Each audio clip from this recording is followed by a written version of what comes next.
It's a show the establishment warned you about. And thank you for joining us again. This is Dr. Tommy's Show, coming to you live from Wesley Chapel. Actually, coming to you live from... oh, goodness gracious. Sorry about that. Anyway, coming to you live, error-free from Tampa, Florida, and we are glad you joined us today.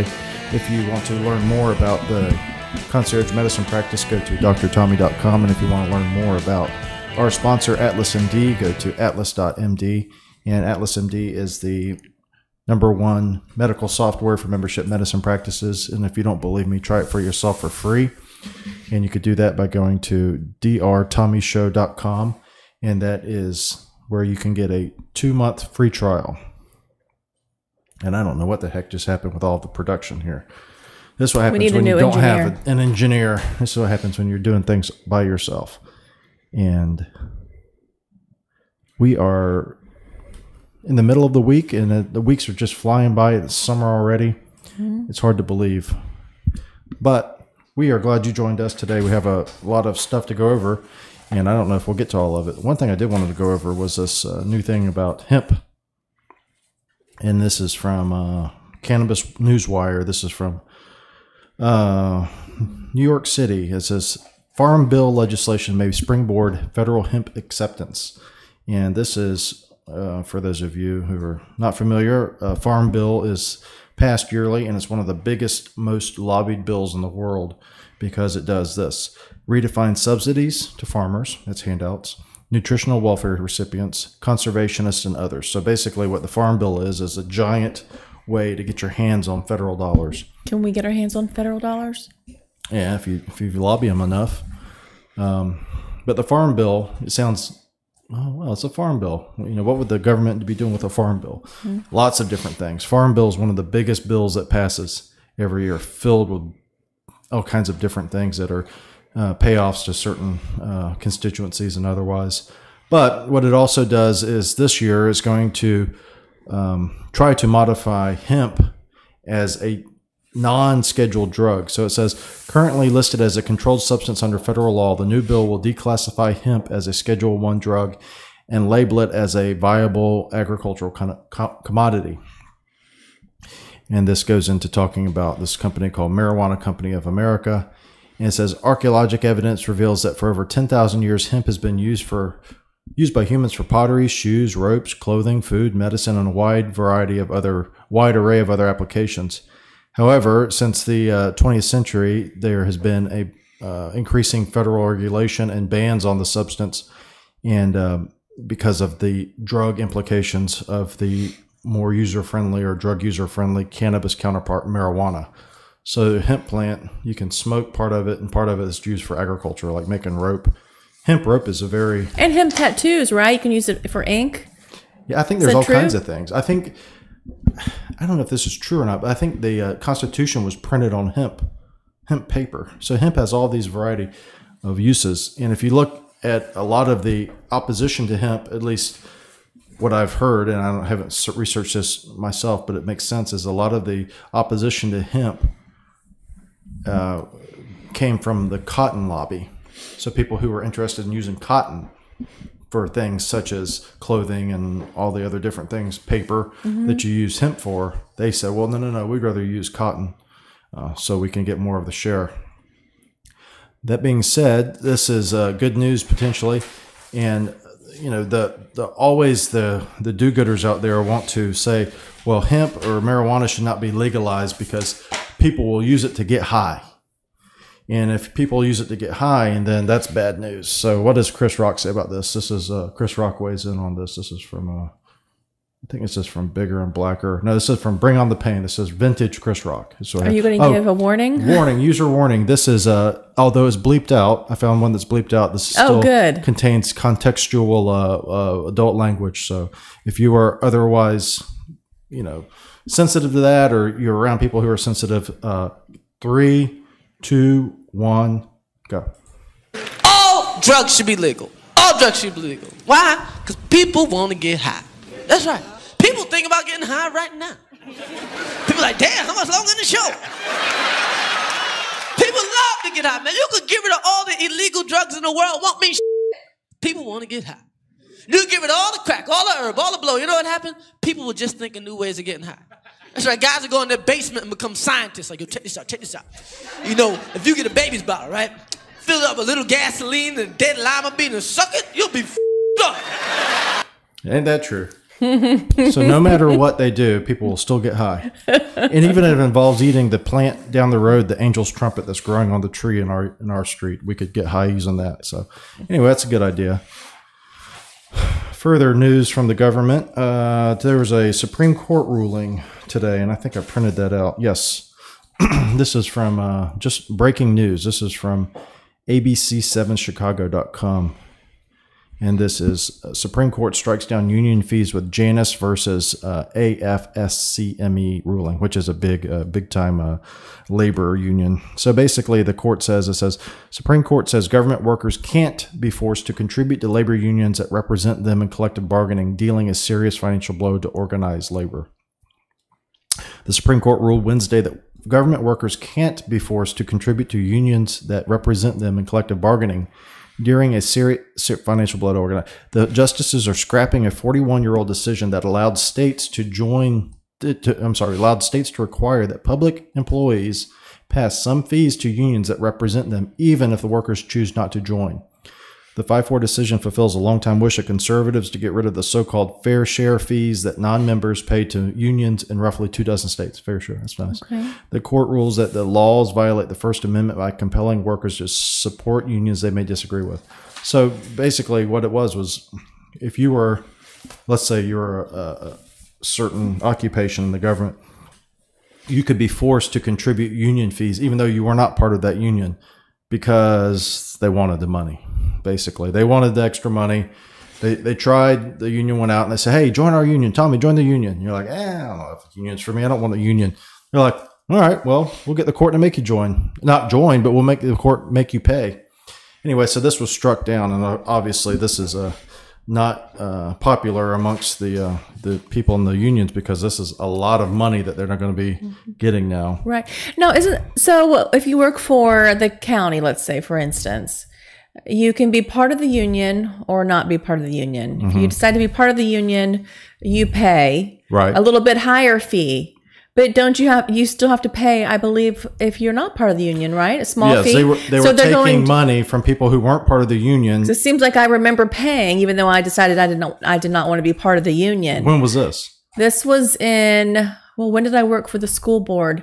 This was in 2008, 2009. Mm-hmm. Yeah.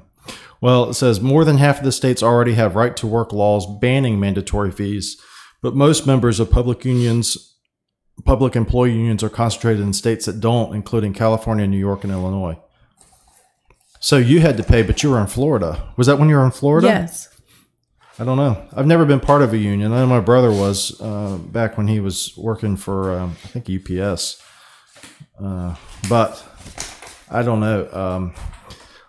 It's interesting that you can be forced to join something against your will, or forced to not join, but pay for something against your will. And those things are okay.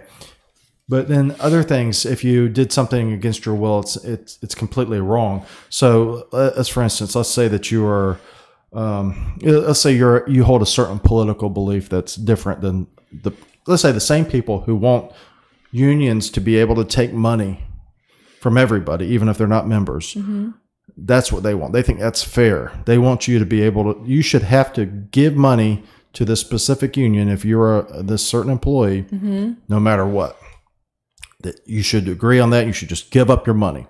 Now let's say that you say, you know what, I think the federal policy of people coming across the border, just willingly coming across the border, breaking the law with children, I don't agree with the way that you're handling the children's situation. You should do it my way. Mm-hmm. If you don't agree with them, then you have a problem where they are suddenly able to harass you in the restaurant.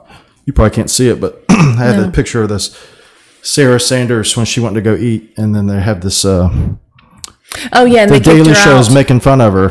Oh, they are. Yeah. What they have to say? I can't see it. Right here. Our streaming thing's broke. What's he saying? Oh, it's just I don't know. He's got a picture over there with a disguise on and thinking it's funny. But these people, supposedly the top, it's okay for them on one hand to say, look, you feel strongly that you should not be a member of this union. That's fine. You're still going to pay us. And on the other hand is, look, you don't agree with my particular stance on anything about whatever it is, whether it's a border situation or you just pick at racist statues or whatever. Not only can we disagree with you, but we're going to actually come out and harass you publicly. Like we had that video of Maxine Waters going crazy on the megaphone, encouraging people. And she was talking to people. They look pretty normal, right? They did, yes. No, interestingly, they looked like nobody from her district. She comes from a district that is predominantly black, and I didn't see one black person in her whole audience. I know, I mentioned that to you. Which is kind of interesting. But anyway, so Maxine Waters is rabble-rousing amongst these people, and those people look okay. But there's some people out there, as you know, who are not okay. So the people who are maybe shooting up congressional baseball games, maybe shooting people in Las Vegas, or maybe not shooting people in Las Vegas, whatever happened with that. But either way, there's people out there unhinged, and here's this supposed leader, whatever you call her, out there calling for people to just go out and not only disagree with people, but openly disagree with them and harass them. Exactly, yes. Yeah, anyway. Cause aggression. I don't know. This is something from, I saw this from Michael Tatro. And this hat tip for that constitutional drunk at USSA News on the morning Daily Show. I think it's called the Daily Show, making fun of Sarah Sanders. Isn't that sad? On Twitter. People are making fun of her. And remember what I said to you the other day? Then someone feels the need, they don't want to make a cake for, let's say, a gay couple. They'll shut that business down. Yeah. That's just the beginning of it. I mean, like I said, you disagree with someone. This person kicks her out. You disagree with them, everybody's like, then you sue hoorah. them. And then if you don't, and then the next step is what? If you disagree with them, then you harass them. According to Maxine Waters. What's the next logical step? Well, so you go from legal action to physical action, but not altercation. What's the next step? Yeah. Isn't the next step then taking up arms? Isn't that the logical next step? Yeah. I mean, not for me, maybe, but maybe for someone who's not hinged correctly. Or do you remember the article we talked about? The man that had he had a restaurant and he killed deer. Yes, he had a restaurant where he was butchering animals to antagonize these vegans and vegetarians, and they shut him down and they harassed. He apologized. Well, that wasn't enough. So here's the thing: is not everybody, not your neighbor who you have different political views with, not your family member who you have different political views with, but the hardcore person in your family that maybe thinks that Donald Trump is a Nazi and should be, maybe assassinated, like a lot of celebrities have said, like Madonna said, you want to blow up the White House. There's a few other celebrities. I forgot. Anyway, the redhead. What's her name? Oh, yeah. The one that held the cut up head. Yeah. So those people, disagreeing with them is not enough. You should not disagree with them. That's the first thing. Don't disagree with me. Second thing is, if you eventually coming around to agree with me, that's not enough either. You have to show that you are truly sorry. You have to basically capitulate everything to me, and then even that might be enough. Might not be enough. So, but the point is these people, the hardcore, I call them statists. If you disagree with them, the ones that believe that the state is in charge of everything, the individual is too small to be able to manage their own sovereignty, and the state needs to manage it, and they, as a figurehead of the state, as a mastermind, so to speak, who's going to control the state, they should control you. Therefore, those people, you cannot ever disagree with them and just be okay. We disagree. We'll go our separate ways, because they want to destroy you. That's exactly. And so the only way to beat them, quote unquote, is to defeat them politically. And so there's no compromise, and that's what John McCain never could understand. Best wishes to John McCain, but John McCain could never understand that no matter what he did, he would never be able to win the favor of reaching across the aisle. Same with George W. Bush. George W. Bush for many, many years was called everything from Hitler to the devil to everybody. And all he did was he just turned the other cheek. Yeah. You know where that got him? Nowhere. Defeated politically is where it got him for the most part. Or maybe not defeated politically, depending on what you figure his actual goals were. But either way, the point is extremist of any variety, particularly, but statist in this manner, you're not. That's why Trump is so hated, I believe, because he doesn't turn the other cheek. He stands up for what he believes in, and that's another reason that he is popular. Because for many years, people who let's put it on the other foot. Let's say that you like Barack Obama. Okay, let's say you liked Barack Obama. Barack Obama was your guy for 8 years. And let's say that during those 8 years, the media did nothing but trash Barack Obama. Everything Barack Obama did was wrong. Let's imagine this. And imagine that you are a Barack Obama supporter, okay? And then imagine that the other party also said everything Barack Obama did was wrong. And the media also cheered in on that. And basically, you were surrounded by people who were telling you Barack Obama did a terrible job. Everything he does is crap. He's got evil in his heart. He's got no good intentions. He does nothing right, and he's a bad person. Okay. Then imagine if you're a Barack Obama supporter during that time, and Barack Obama just turned the other cheek. Didn't fight back, didn't defend himself. If he did defend himself, it was only a tepid resistance, and said something like, well, you know, I don't really want to kill everybody. Like you said that Obamacare is, I want to kill everybody. I don't want to kill everybody. I disagree with that. I don't want to kill everybody. And then they just piled on and said, yes, you do. And he just turned the other cheek. Imagine how defeated you would feel as a supporter of Barack Obama. Because not only is he not defending himself, by his actions, he's not defending you either. Right. Because you're a supporter of his. And you want to say, hey, look, stand up for yourself. Stand up for me. But instead, he's just, if he said that. But that's the thing about the political left. They never back down. And that's one of the things I admire about them, is that they will never admit to doing something wrong. Usually, I mean, I'm not saying, but politically, they never admit that they lost a battle. If they lose, you know what they do? They redouble and they come at it even stronger. And that's what I admire about them, because the Republicans will never do that. Republicans are the party of let's lay down. If you can imagine a sheep and a lion, the Republicans are the sheep. They will lay down and be sacrificed, and as quickly as it takes to do that, because they have very. Why do you think that is? I think it's because at the end of the game, both Republicans and Democrats have the same agenda. They go on TV and say different things, but they're both for big nationalist companies to basically pay for their way through Congress, through their whatever, you know, board of directors gigs, whatever they do.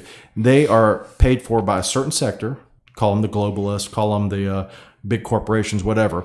They just use different strategies to say that. So that and like I said before, like George Bush, maybe he didn't have success that he did, but maybe he did. You know, I think it was Chuck Schumer, I think it was, said that the most, they could have never had more success as a Democrat, if they had a Democrat president, than they did when they had a Republican in charge and they were passing legislation the Republican was signing it. They got more of their agenda done under George Bush than they could have even done under their Democrat, because the Republicans are scared. Anyway, that's a little dissertation on politics. Oh yeah, this is for Facebook. This is interesting. So Facebook is apparently wanting to spy on you, and this is Hat Tip Drudge Report on Twitter, which is not actually the Drudge Report official. This is a person who has a Twitter account that all they do is repost Drudge Report. So it's not Drudge Report, real Drudge Report, but it's Drudge Report. Anyway, Facebook wants to spy on you via hidden inaudible TV ads. And this is from zerohedge.com, authored by Mac Slavo via shtfplan.com. Anyway, social media giant continues to ramp up the creepy factor. According to a recently filed patent, Facebook wants to spy on you by hiding inaudible messages in TV ads. Facebook has filed for a patent that hides audio clips in TV commercials.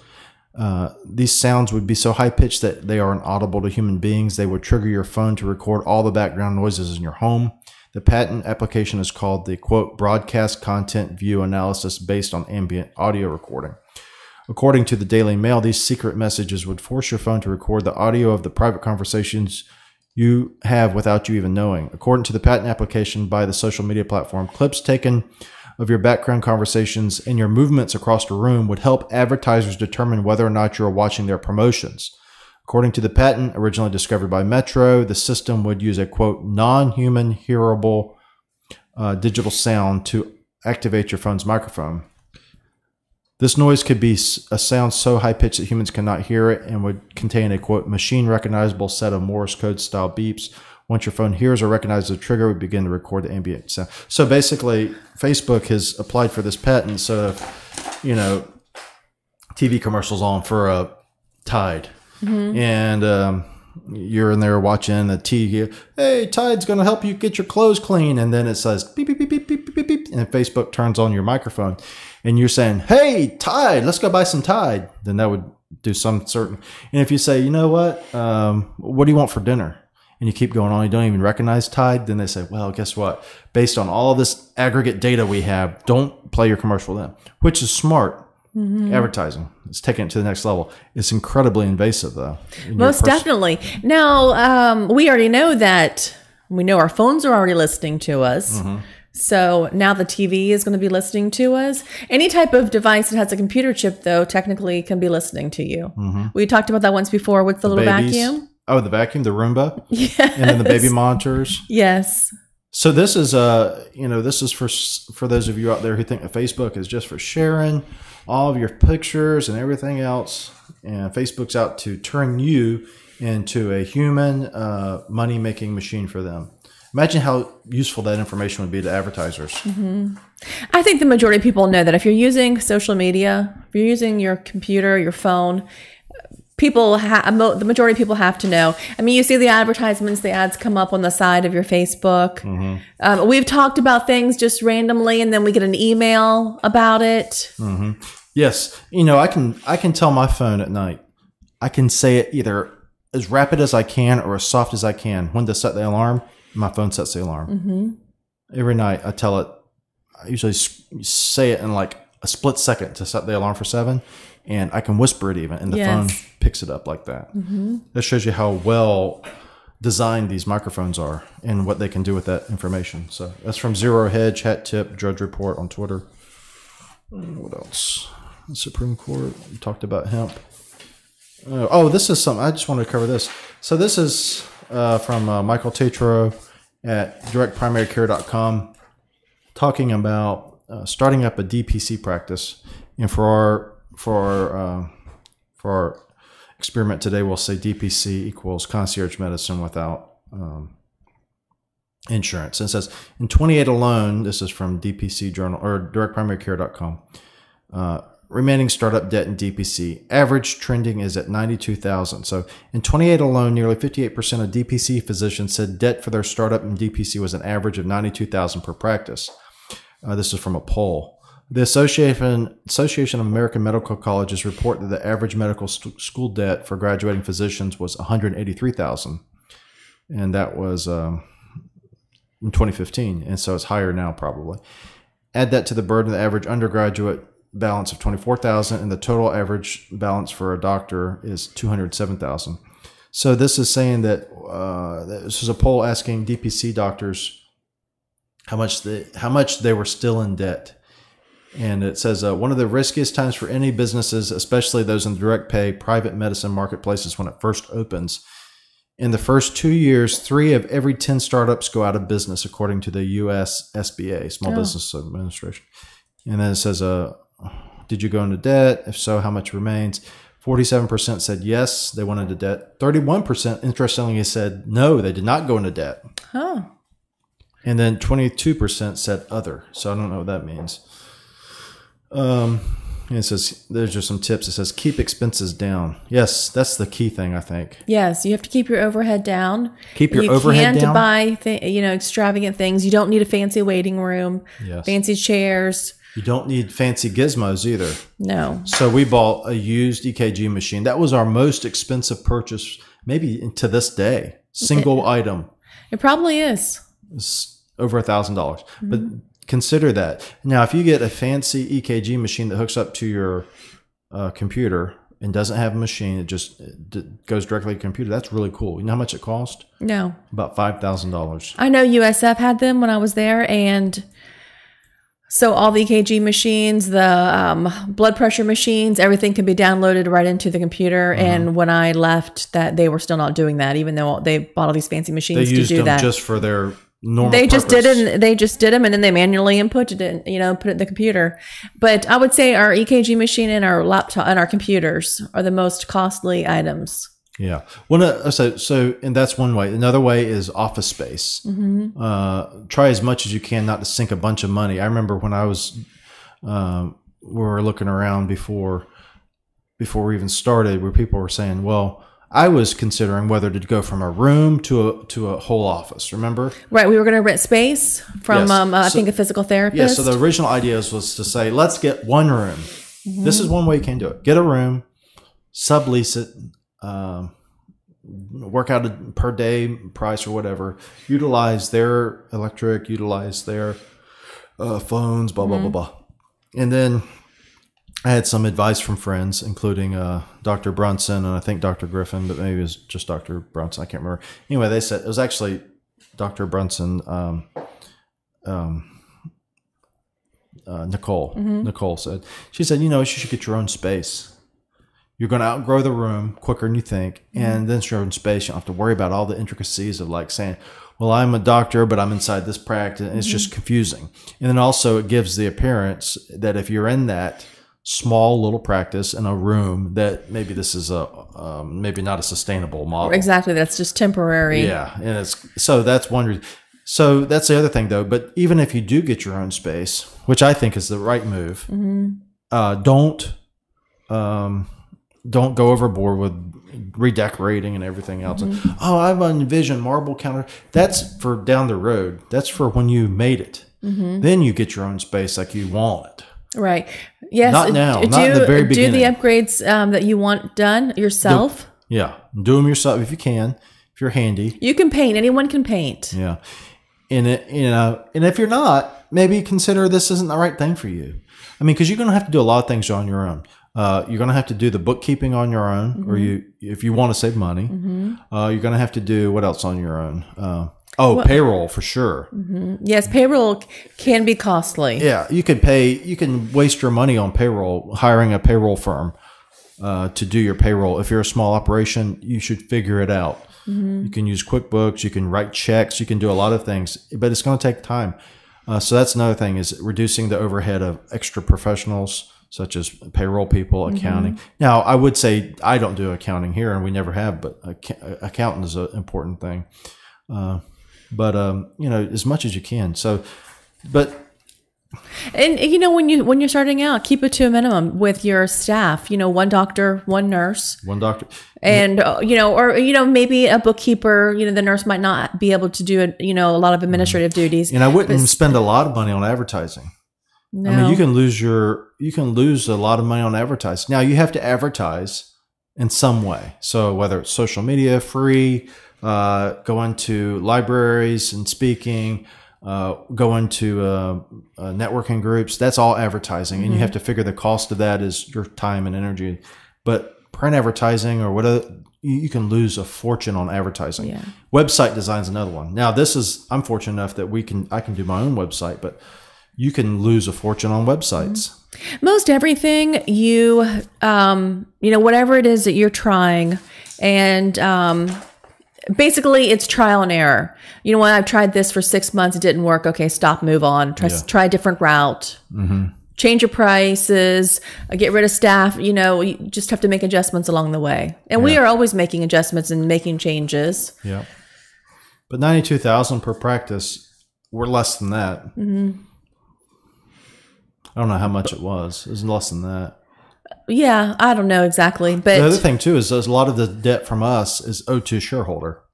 So at some point we're going to get that money back. So it's not like it's debt that's just out there debt that we're never going to get back. This debt that I put in for my money. But yeah, you can lose a lot of money starting up a practice. If you ever want to learn more about that, we have a physicians tab. And on drtommyshow.com, drtommyshow.com talks about some of the things that are involved in starting your own practice. Yeah, that's it for today. It's kind of long. Song of the week is from Jason Isbell. This is Outfit. This is from the time when Jason was in the Drive-By Truckers, although this is a live version. When he's out of the Drive-By Truckers, he was one of the 3 guitarist vocalists in Drive-By Truckers through what I think is the best period of their career. And it's from about 2002 to maybe 2006 only. Anyway, short period of time. Mike Cooley, Patterson Hood, and Jason Isbell all wrote and sang during this time period. And this is called Outfit. Brad Morgan and Shauna Tucker, I believe is her name, were the other 2 in the band at the time. This is live, though. This is Jason Isbell, 400 unit. This is Outfit. And this is advice that was given to him by his father when he went off to earn his fame and fortune in the bright lights of the big city. And for those of you listening, thank you. For all the new subscribers, thank you. Click on the bell to be alerted on YouTube and subscribe across all the different podcast platforms. And until next time, bye-bye.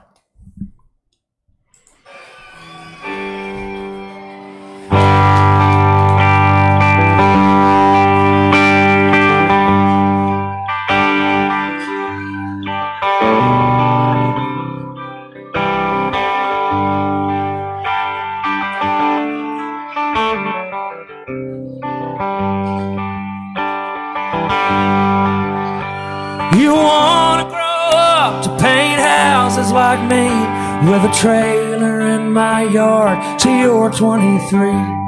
You wanna feel old after 42 years, keep dropping the hammer and grinding the gear. Well, I used to go out in a Mustang, a 302 Mach 1 in green. Tell me and your mama made you in the back, and I sold it to buy her a ring. And I learned not to say much or nothing, so I figure you already know. But in case you don't, or maybe you forgot, I'll lay it out real nice and slow. You're wearing an outfit. Don't ever say your car is broke. Don't worry about losing your accent, 'cause a Southern man tells better jokes. Have fun and stay clear of the needle. Call home on your sister's birthday. Don't tell them you're bigger than Jesus. Don't give it away. Don't give it away. 5 years in a St. Florine foundry they called Industrial Park. I worked hospital maintenance, tech school, just to memorize Frigidaire part. But I got to missing your mama, and I got to missing you too. So I went back to painting for my old man, and I guess that's what I'll always do. So don't let them take who you are, boy, and don't try to be who you ain't. Don't let me catch you in Kendall with a bucket of wealthy man's pain. Don't call what you're wearing an outfit. Don't ever say your car is broke. Don't sing with a fake British accent, boy, and don't act like your family's a joke. Have fun and stay clear of the needle. Call home on your sister's birthday. Don't tell them you're bigger than Jesus. Don't give it away. don't give it away.